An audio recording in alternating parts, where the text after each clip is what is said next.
제가 미국에서 공부하는 동안에 저희 교회에서 2주간 동안 설교해 주신 목사님이 바로 박창현 목사님, 교수님이십니다. 제가 미국을 다녀온 다음에 교수님에게 연락을 해서, 교수님, 저희 교회 오셔서 이렇게 2주 동안 말씀 전해 주셔서 너무 감사했습니다. 이렇게 이제 인사를 드렸습니다. 그랬더니 교수님께서 하시는 말씀이, 박 목사님, 사도들 교회 분위기가 너무 좋아요. 우리 성도님들이 너무 좋으신 것 같아요. 목사님 공부하는 거 열심히 도와드리고, 목사님 없는데도 교회를 잘 지키시는 걸 보니까 든든하고 참 좋아요. 목사님 부러워요. 저한테 그렇게 말씀하시더라고요.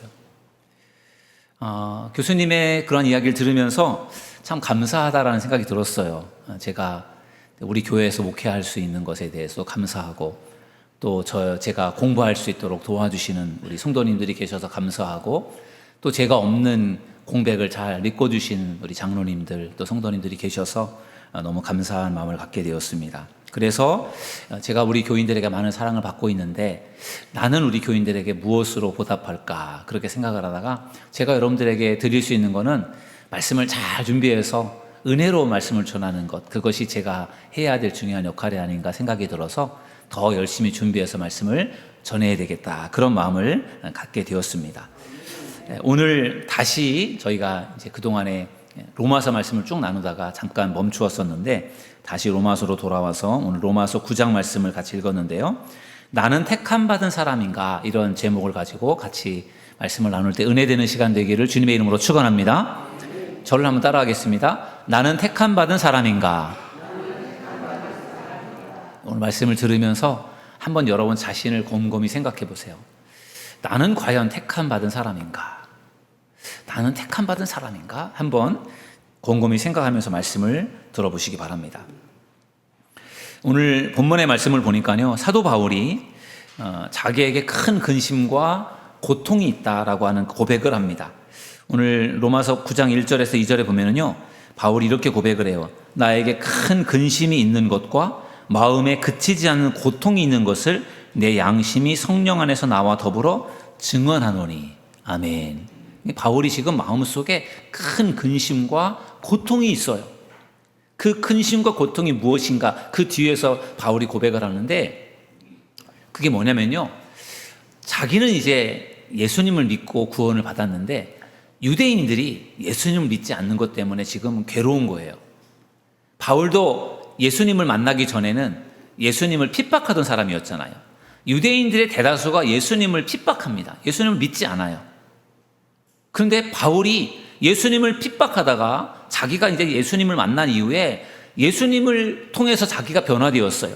예수님이 정말 하나님의 아들이고 예수님이 구원자라고 하는 것을 알게 되었을 때 그 마음을 가지고 유대인들에게 예수님을 좀 믿었으면 좋겠는데 유대인들이 예수님을 믿지 않는 거예요.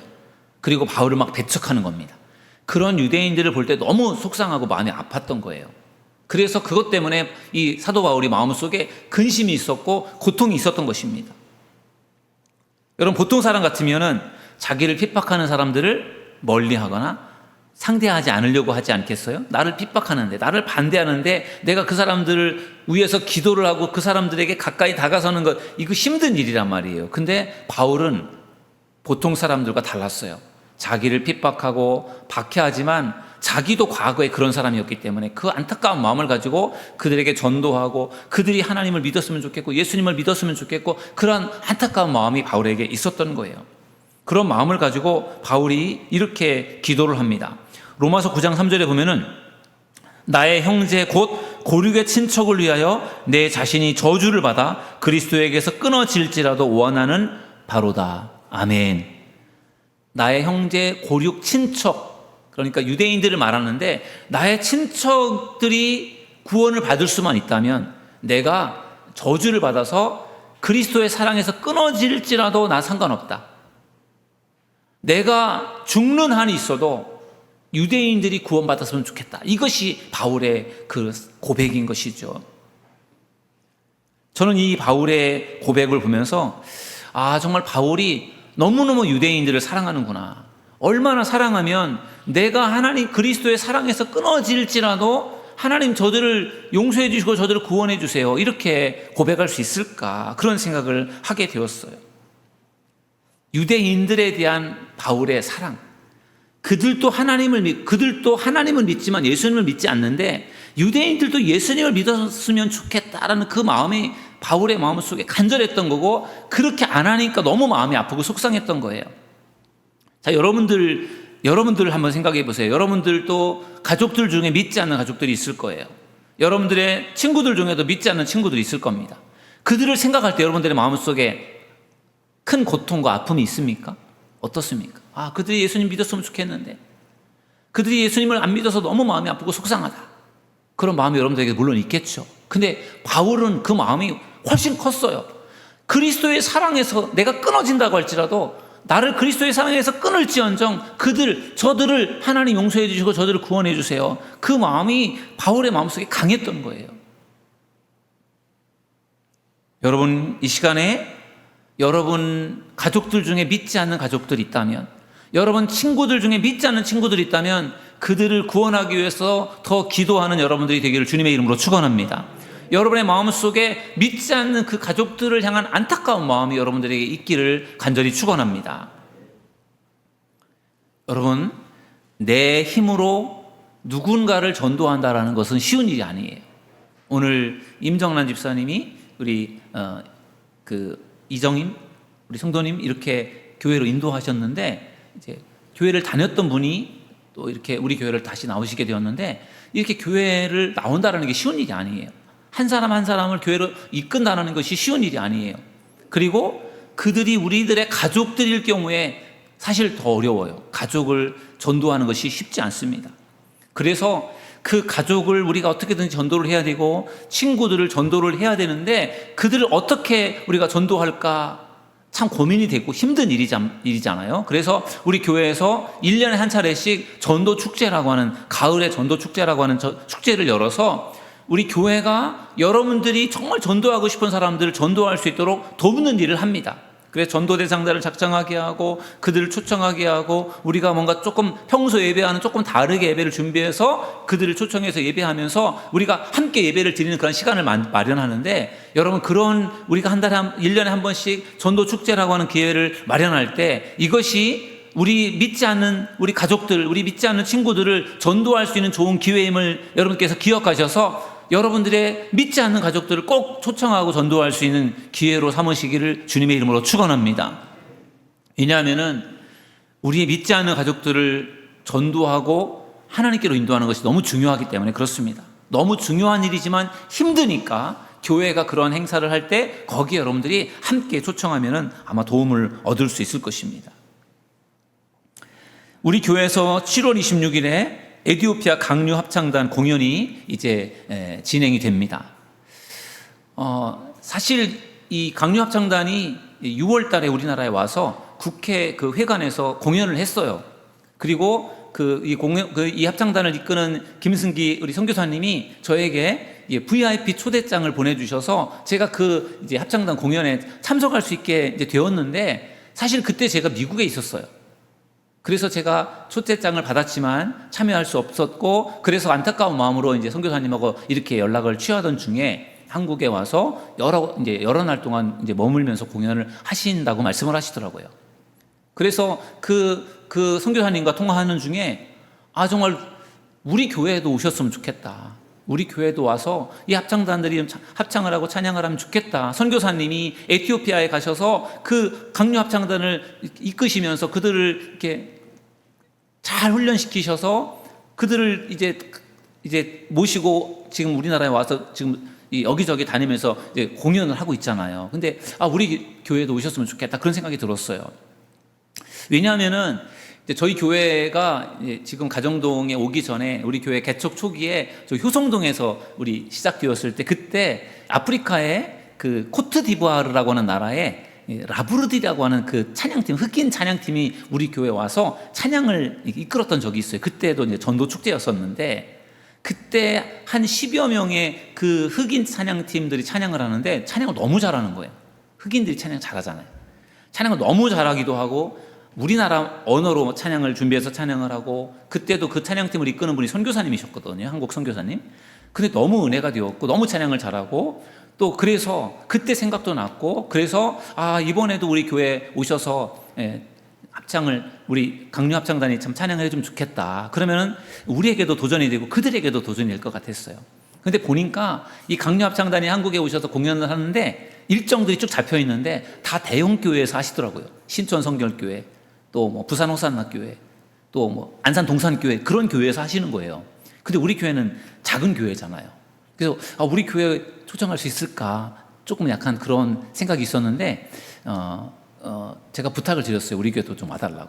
그렇게 해서 이제 일정을 이렇게 잡게 되었습니다. 그래서 이제 7월 26일 날 오게 되었는데 여러분 기대를 하시면 좋을 것 같아요. 그리고 우리가 정말 우리끼리만 보긴 좀 아까워요. 이분들이 오셔서 우리나라에서 지금 공연을 하고 있는데 한국 교회들 중에 공연하는 한국 교회가 제가 볼 때는 한 6, 7교회밖에 안 됩니다.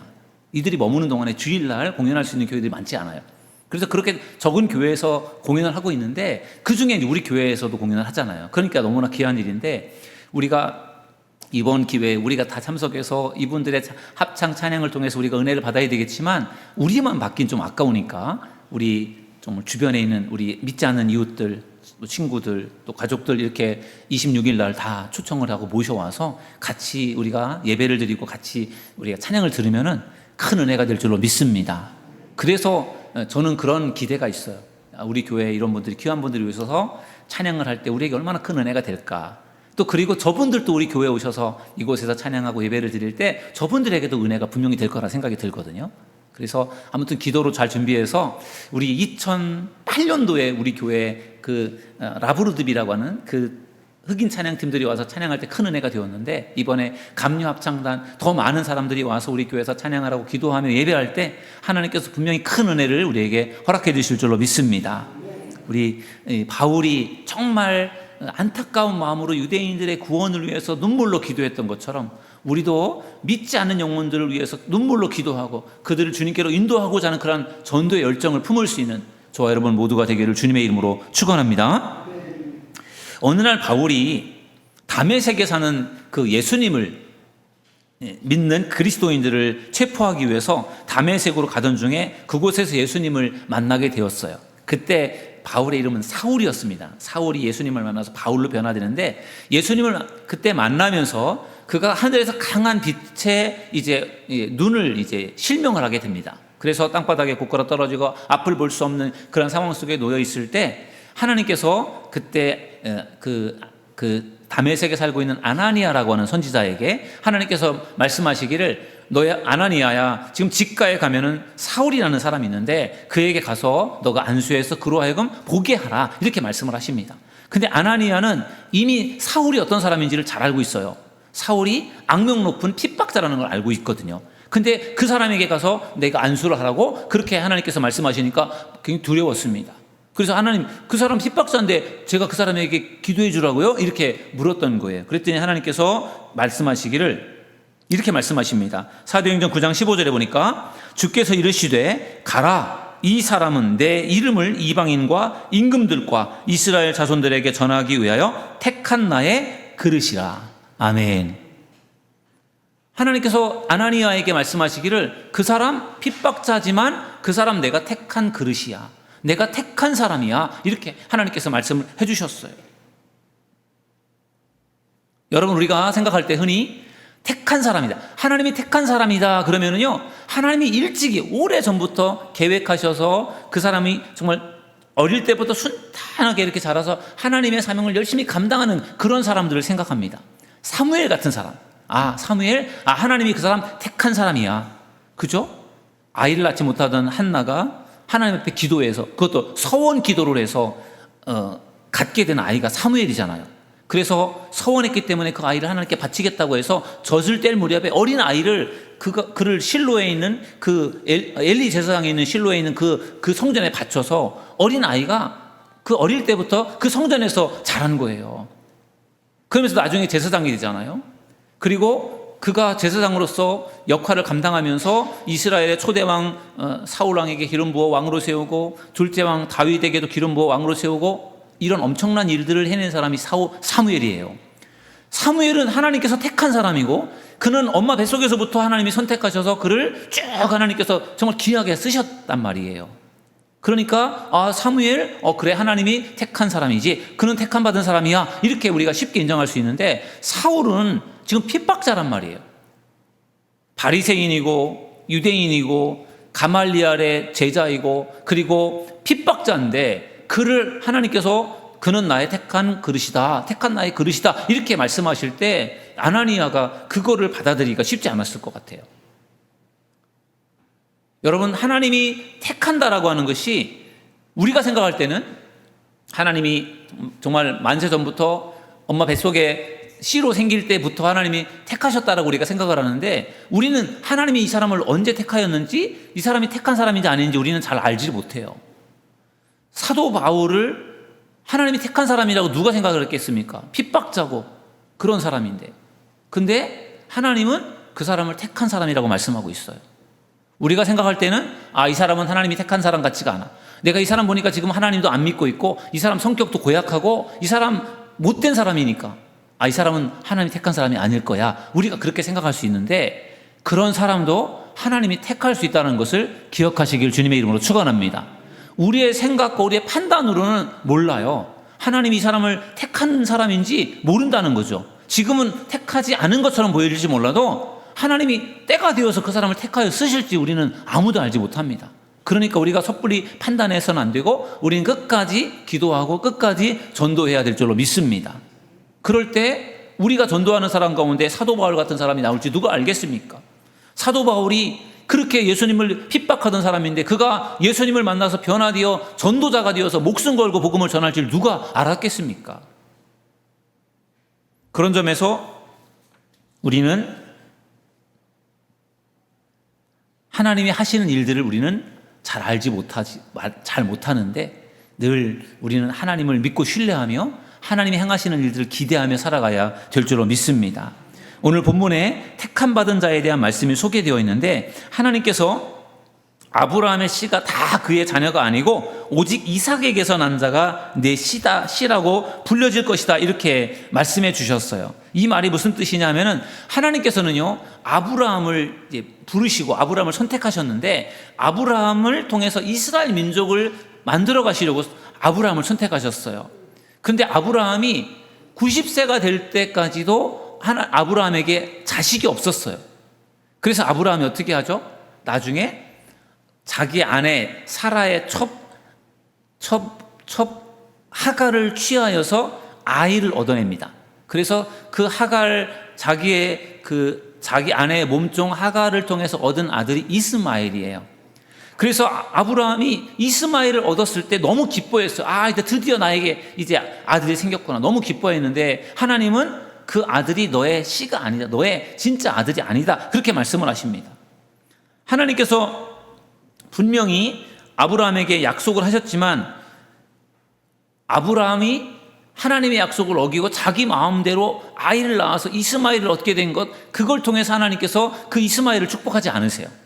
하나님은 분명히 이렇게 말씀하셨어요. 로마서 9장 7절에 보면은, 또한 아브라함의 씨가 다 그의 자녀가 아니라 오직 이삭으로부터 난 자라야 내 씨라 불리리라 하셨으니. 아멘.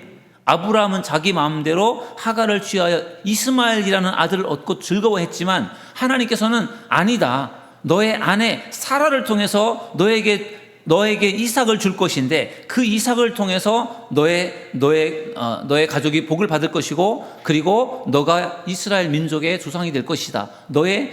너를 택한 것처럼 내가 택한 자는 이스마엘이 아니라 이삭이다, 이렇게 하나님께서 말씀을 해주셨어요. 결국은 하나님이 택한 자인가 택하지 않은 자인가, 이게 매우 중요하다는 거죠. 이거는 하나님이 하시는 일이지 우리가 할 수 있는 일이 아니란 말이에요. 하나님이 아브라함을 선택하셨던 것처럼 아브라함이 사라를 통해서 아브라함 사이에서 이삭을 선택하셔서 이삭을 통해서 야곱을 낳고, 야곱을 통해서 12아들을 통해서 이스라엘을 이렇게 형성해가는 그러한 하나님의 계획들이 늘 있었단 말이에요. 그러니까 하나님이 계획하시고 하나님이 그 일들을 진행을 할 때 하나님이 택하는 자가 있는데, 그 택함을 받는다는 것이 매우 중요하다는 거죠. 여러분들 과연 하나님 앞에 택함을 받은 자인 것 같습니까? 아니면 택함을 받지 못한 것 같습니까? 하나님께 택함 받은 자임을 믿으시길 주님의 이름으로 축원합니다. 우리가 하나님께 택함 받은 자인 것을 어떻게 알 수 있는가? 두 가지를 확인하면 알 수 있어요. 내가 하나님께 택함 받은 사람인지 아닌지. 첫 번째는 내가 예수님을 믿고 예수님을 영접했는지를 생각해 보면 알 수 있어요. 요한복음 1장 12절 13절 말씀 우리 한번 같이 읽어보실까요? 시작. 영접하는 자 곧 그 이름을 믿는 자들에게는 하나님의 자녀가 되는 권세를 주셨으니 이는 혈통으로나 육정으로나 사람의 뜻으로 나지 아니하고 오직 하나님께로부터 난 자들이니라. 아멘. 하나님의 자녀가 되는 권세를 주셨는데 이 사람들은 혈통이나 육정으로 사람의 뜻으로 난 것이 아니라 오직 하나님께로부터 난 자들이다. 누가요? 예수님을 믿고 영접한 사람들. 이 사람들이 바로 하나님께 택함 받은 자임을 믿으시길 주님의 이름으로 축원합니다. 여러분들이 예수님을 믿고 예수님을 영접했다면 여러분들은 하나님의 택함 받은 자임을 믿으시길 주의 이름으로 축원합니다. 왜냐하면 하나님이 택한 자가 아니면 우리가 예수님을 믿고 영접할 수가 없어요. 하나님이 택한 자라야 그게 가능하다는 것입니다. 두 번째, 우리가 하나님의 택함 받은 자인 것을 어떻게 알 수 있느냐? 우리가 하나님을 사랑하는지 안 하는지를 보면 알 수 있어요. 로마서 8장 28절 같이 한번 읽어보실까요? 시작. 우리가 알거니와 하나님을 사랑하는 자 곧 그의 뜻대로 부르심을 입은 자들에게는 모든 것이 합력하여 선을 이루느니라. 아멘. 하나님을 사랑하는 사람과 곧 그의 뜻대로 부르심을 입은 자를 같이 보았잖아요. 하나님을 사랑하는 자가 곧 어떤 사람이냐? 하나님의 부름받은 사람, 택함받은 사람이라는 것이에요. 그러므로 하나님을 사랑하는 마음이 여러분 안에 있다면 여러분들은 하나님의 택함을 받은 자임을 믿으시길 주의 이름으로 축원합니다. 하나님을 사랑하는 마음을 아무 사람에게는 하나님이 주지 않으세요. 여러분들 안에 마음속에 하나님을 사랑하는 마음이 있다면 그것은 하나님이 여러분들에게 주신 마음인 줄로 믿습니다. 하나님을 우리가 사랑하며 예수님을 우리가 믿고 영접했을 때 그 사람은 하나님의 택함 받은 자임을 믿으시길 주님의 이름으로 축원합니다. 제가 여러분들에게 다시 한번 묻겠습니다. 여러분들은 하나님의 택함을 받은 자임을 믿으십니까? 네. 믿으시기 바랍니다. 그러니까 오늘 이 자리에 우리가 하나님을 예배하고 있는 것입니다. 하나님의 택함 받은 자로서 하나님 앞에 귀하게 쓰임 받는 저와 여러분 모두가 되기를 주님의 이름으로 축원합니다. 하나님의 택함 받은 자들에게는 하나님께서 주시는 특별한 마음이 있어요. 하나님의 택함을 받은 자들에게 주시는 특별한 마음이 어떤 마음이냐면은 사도 바울이 품고 있는 마음이에요. 이게 은혜 받은 마음이에요. 여러분, 바울은 이방인의 사도입니다. 유대인들은 사도 바울을 인정하지 않았어요. 예수님의 제자로 또 사도로 인정하지 않았어요. 그리고 바울을 핍박하고 배척했습니다. 그런데 바울은 자기를 미워하고 배척하는 유대인들을 위해서 눈물로 기도를 합니다. 다시 오늘 본문의 말씀 앞에 가서 9장 3절 말씀을 다시 한번 보면요, 바울이 이렇게 기도해요. 나의 형제 곧 고륙의 친척을 위하여 내 자신이 저주를 받아 그리스도에게서 끊어질지라도 원하는 바로다. 아멘. 유대인들을 위해서 유대인들을 구원하기 위해서 내가 뭔가 할 수만 있다면, 유대인들을 구원할 수만 있다면 나는 저주를 받아서 나는 죽어도 상관없습니다. 이 마음이 사도 바울의 마음이에요. 얼마나 그 유대인들을 사랑했으면 그들을 어떻게든지 구원하고 싶은 마음 때문에 나는 죽어도 상관없어요. 하나님 저들을 구원할 수 있게 해주세요. 이렇게 기도를 했겠습니까? 이것은 하나님이 택한 사람이 품을 수 있는 마음임을 기억하시기 바랍니다. 이 바울이 품었던 마음은 예수님의 마음과 같은 마음이에요. 여러분, 예수님께서 십자가에 달려 돌아가실 때 예수님께서 이렇게 기도를 했어요. 누가복음 23장 34절에 보니까 이에 예수께서 이르시되 아버지 저들을 사하여 주옵소서 자기들이 하는 것을 알지 못함이니이다 하시더라. 여러분, 예수님께서 십자가에 달려 돌아가실 때 예수님께서 누구를 위해 기도했습니까? 예수님을 십자가에 못 박는 사람들을 위해 기도했어요. 저들을 용서해 달래요. 하나님 저들을 벌하여 주세요.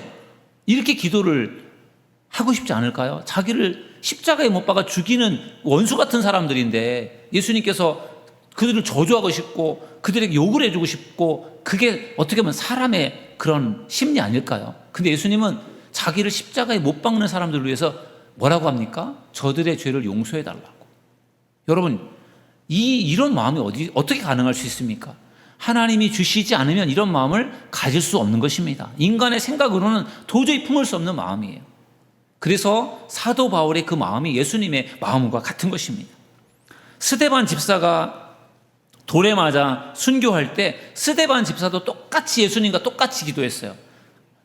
아버지 저들을 사하여 주옵소서.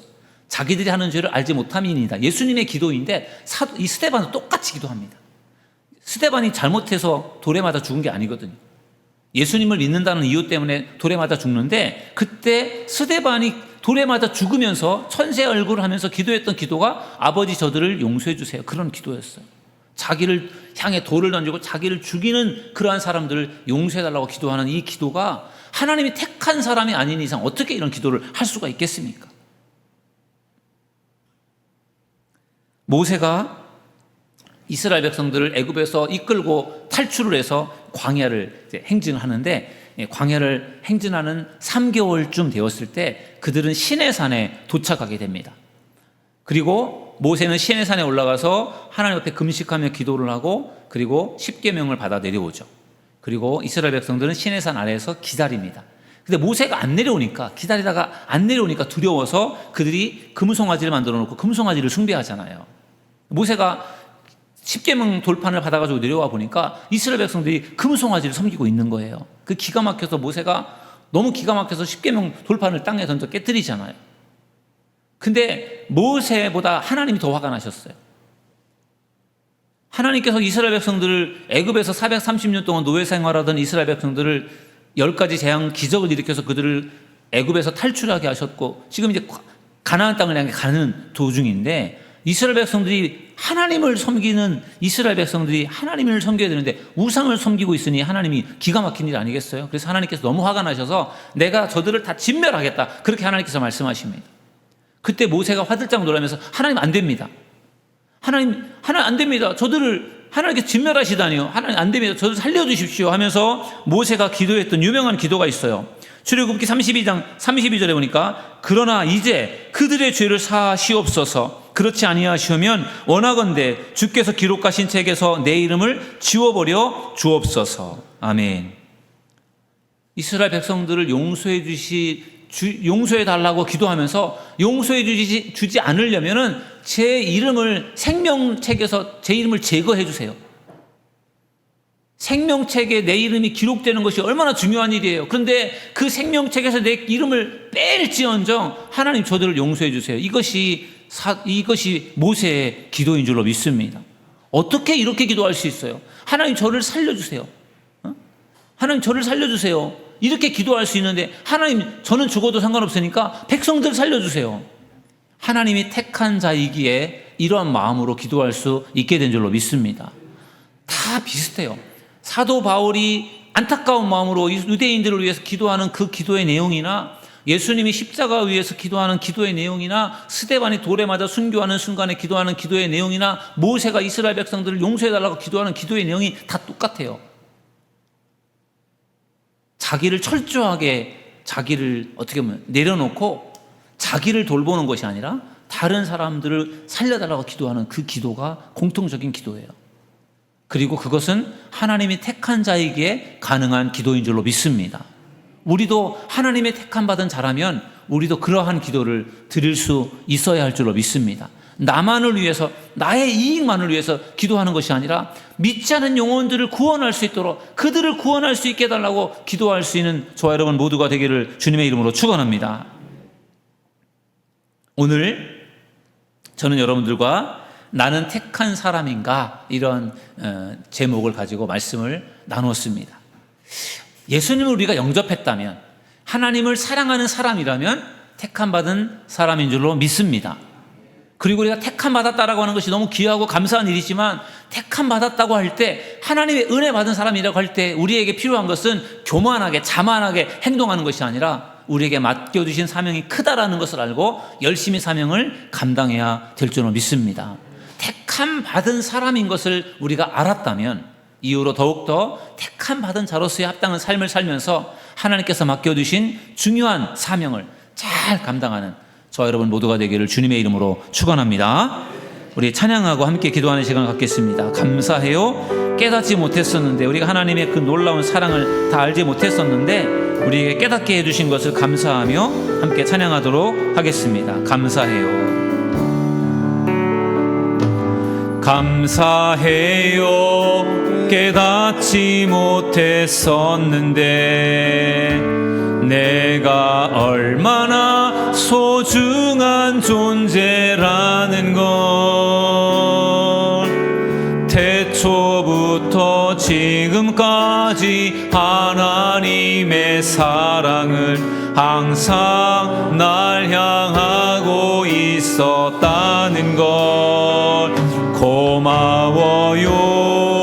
그 사랑을 가르쳐준 당신께, 주께서 허락하신 당신께 그리스도의 사랑으로 더욱 섬기며 이제 나도 세상에 전하리라. 당신은 사랑받기 위해, 당신은 사랑받기 위해, 그리고 그 사랑 전하기 위해 주께서 택하시고 이 땅에 심으셨네. 그 사랑의 열매를 다시 한번 하십니다. 당신은 사랑받기 위해, 당신은 사랑받기 위해, 그리고 그 사랑 전하기 위해 주께서 택하시고 이 땅에 심으셨네. 또 하나의 열매를 바라시며. 아멘. 여러분, 우리가 택함을 받았다라고 하는 것은 참으로 놀라운 은혜입니다. 사도 바울이 기독교인을 핍박하던 사람이었지만 하나님은 그를 택한 그릇이라고 말씀하셨습니다. 때가 되었을 때 하나님은 사도 바울을 변화시켜서 크게 사용하셨습니다. 우리가 택함을 받는 것이 감사하지만 쓰임받는 것은 더 감사한 일입니다. 이 시간 택함 받은 자로서 하나님 앞에 쓰임받으며 우리에게 정말 열매 맺는 삶을 살아갈 수 있게 달라고 이 시간 우리 주여 한번 부르짖고 통성으로 기도하겠습니다. 주여, 주님, 저희들을 택하여 주심을 감사드립니다. 하나님, 택함 받은 자로서 하나님 앞에 기억에 쓰임받는 자가 되게 하시고 아름다운 열매를 맺는 저희들 모두가 될 수 있도록 축복하여 주옵소서. 하나님께서 사도 바울에게 나의 택한 그릇이라고 말씀하셨고 그를 통하여 이방인의 전도자로서 그를 귀하게 사용하셨고 많은 영혼을 구원하신 것처럼 주여, 저희들을 하나님께서 택하셨사오니 저희들 영혼 구원을 위해 힘쓰게 하시고 하나님 이 땅 가운데 많은 영혼들을 구원하게 하시고 열매 맺는 삶을 살아가는 저희들 모두가 될 수 있도록 주여 축복하여 주시옵소서. 주여, 우리에게 힘을 주시고 능력을 주시옵소서. 주님께서 맡은 바 사명, 맡겨주신 사명을 잘 감당할 수 있도록 주여 도우시고 인도하여 주옵소서. 역사하여 주옵소서. 예수님의 이름으로 기도드립니다. 아멘. 하나님, 저희들을 택하여 주심을 감사드립니다. 오늘도 말씀을 통하여 우리가 택함 받은 것에 대해서 깨닫게 하심을 감사드립니다. 저희들 정말 예수님을 믿고 영접하게 하시고 하나님을 사랑하는 그런 마음들을 우리에게 허락하심을 감사드립니다. 저희들 택함 받은 자로서 하나님 앞에 귀하게 쓰임받기 원합니다. 저희들에게 맡겨주신 사명을 귀하게 생각하며 열심히 사명을 감당하여서 아름다운 열매를 맺을 수 있는 저희들 모두가 될 수 있도록 축복하여 주시옵소서. 우리 구주 예수님의 이름으로 감사하며 기도드리옵나이다. 아멘.